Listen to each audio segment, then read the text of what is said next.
you have been out there breathing this campfire air.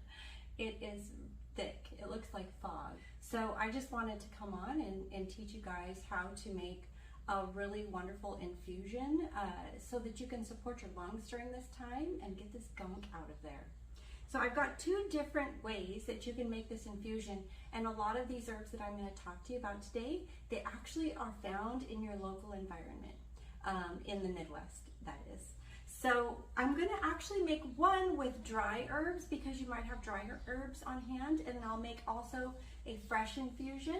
And we're going to start out with the dry infusion. What I've got here is, I've got my little NutriBullet. I picked this up at like $5 at the secondhand store. And I've also got my water ready, boiled, ready to go.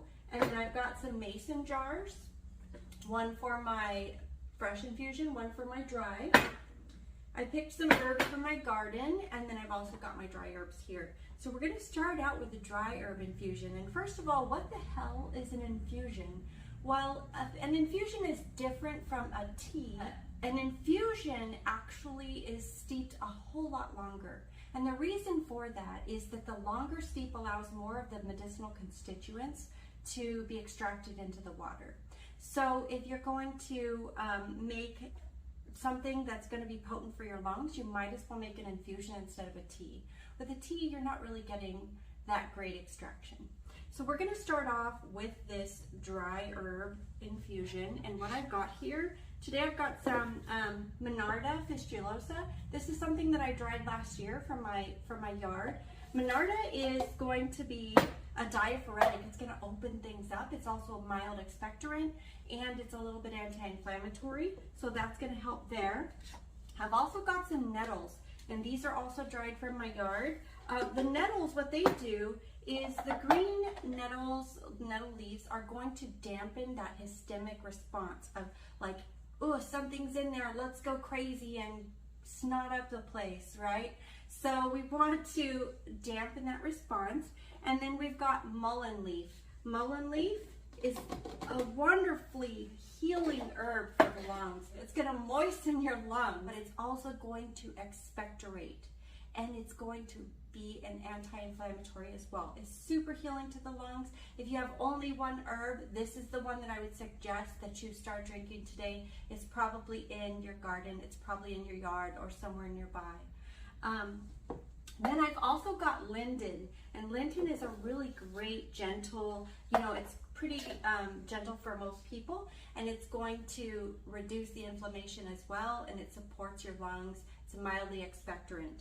So what I'm going to do now, I'm also going to put some juniper berries. These can be really potent in flavor, so you don't want to put too many. But the reason why I'm putting these juniper berries is that they are a little bit diaphoretic, but also what I want them for is just the vitamin C content to support my immune system during this time. And I'm just putting a few in there. Now what I'm going to do is I'm going to put them on this bullet, and I'm going to turn the camera off because you don't need to hear this. And I'm just going to grind this into a powder. The reason why I want it to be a powder is because when you break up that dry plant material, it's going to be able to leach out, the constituents are going to leach out into the water better. The smaller it is, the easier that's going to happen. So we want this as small as possible. So I'm going to do that now.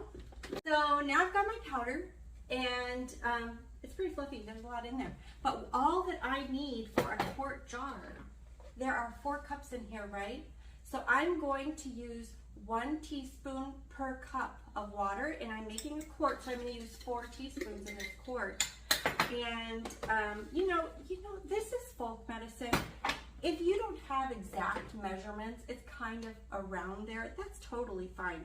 So what I've got here, I've got my 1 teaspoon, 2, 3, 4, and yeah, they're all a little different.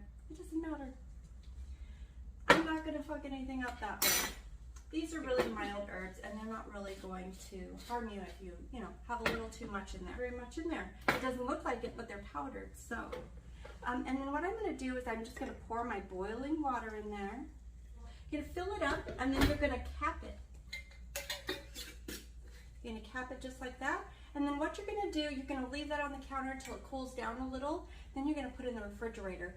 This is great to do at least 4 hours, but if you can do it overnight, you just, do this, let it come down in temperature a little bit, stick it in the fridge overnight, bring it out in the morning. That's gonna give a really long infusion, and it's gonna give you a long time to extract those constituents. So now over here, what I also have is I've got some fresh herbs, and I just picked these from my garden. This is mullein, and mullein is a plant that is super common around here. It's really nice and tall and stately. It's actually the very first plant that communicated with me spiritually, and I will forever love mullein. The whole plant is medicine, but we're going to specifically use the leaves. And what I did was I made sure to be respectful of the one plant that's growing in my yard this year, and I took the leaves that are away from the sun so they're not really robbing the plant of any energy, so she can do her full grow. Okay, my fresh leaves, I'm just going to stick them in here, break it. You see, because they're not dry, the volume's going to be a lot more, right? But also because they're not dry, it's harder for this plant to be extracted into the water. So we're going to break them up. We're going to break them up nice and small so that more of the constituents can flow out in the water. So I've also got some Monarda leaves. These, I've just got a little bunch of wild bergamot. Wild bergamot grows around here. It's beautiful. People call it blue bee balm also. And it's not flowering quite yet in my yard, but I've got this nice little bouquet, and I'm just going to go ahead and tear that up and throw that in there as well. I've also got this nice little bouquet of thyme. Thyme is great for the lungs. The thyme is also expectorant, and that's going to help you reduce the amount of phlegm in your lungs right now from all of this. I've got fresh nettle, and fresh nettle is actually a little more powerful in its antihistaminic response control, because it just has the quality of those like stingers have a chemical in them that will dampen that. So I've got all of these fresh leaves in here, and I'm going to do the same thing. I'm going to run them through, and it's going to take a little bit of shaking because they're not going to mix as well, but you're going to get this chopped up as much as possible as well, and the volume drastically reduced. You see that?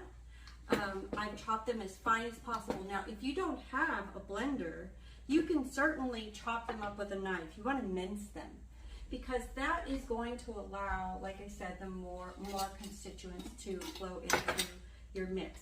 So I've got this nice green paste and I'm going to go ahead and put that in my jar, and then I'm going to go ahead and pour the hot water over that. I'm going to do the same thing. I'm going to let it steep for 4 to 6 hours, or overnight is really a great amount of time. And what I'm doing here is I'm going to use 1 part of herbs to 4 parts of boiling water, because with these, of course, the volume, I don't have as many herbs. Even though it looks fluffier, it's not as much as those dried herbs because the water content is still there. So I'm going to use a little different formulation for this one. And then I'm going to just put my water over this, and we are cooking on gas. I think that's not appropriate these days.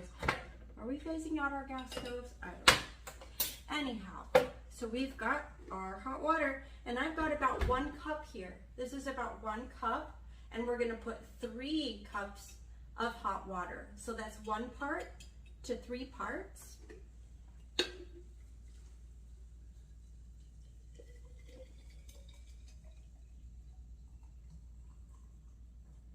Nice and full. Now both of these are going to be effective, whichever one you prefer to do, the dry infusion or the fresh infusion. Both of them are going to work. Whatever you have on hand, that's what you should use. If you've got something out in your yard, great. If you've got some thyme on the shelf for your herbs, spices, and that's all you have, fine. But just do something to help your lungs during this time, because we've got all that particulate matter coming in. It can cause so many issues with your heart, with your lungs. It can zap your strength. If you're feeling a little lethargic today, it's because you've been huffing campfire smoke.